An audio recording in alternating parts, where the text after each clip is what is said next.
Hello and welcome back again to the comprehensive slope stability analysis course using PLAXIS 2D.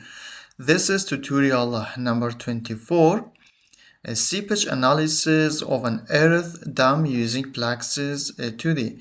So we will have this simple section of an earth dam, and we will consider the seepage analysis through this earth dam.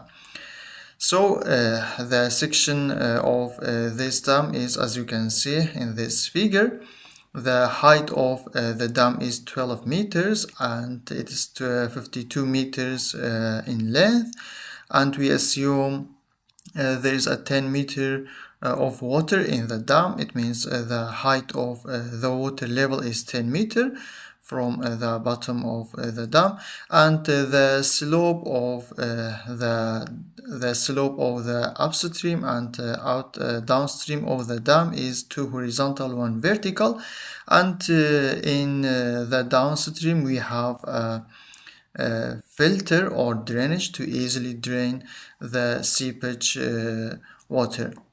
So in PLAXIS 2D, we can do seepage analysis in several ways. I mean, in several different load calculation type. And we have PLAXIS flow analysis, so we can do seepage analysis using this calculation type. And also we have a fully coupled flow deformation analysis. Also we have another load calculation type, which is consolidation. So it means we can do the seepage analysis in all of these methods in PLAXIS 2D. So I will show you what is the difference between each of them.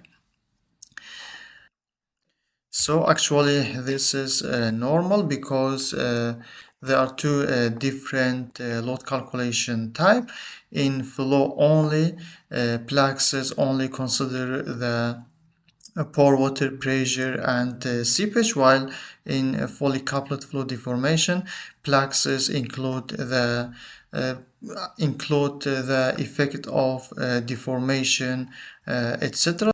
So maybe sometimes the discharge velocity computed by fully coupled flow deformation may be higher than which is calculated by flow only, or maybe sometimes it is lower.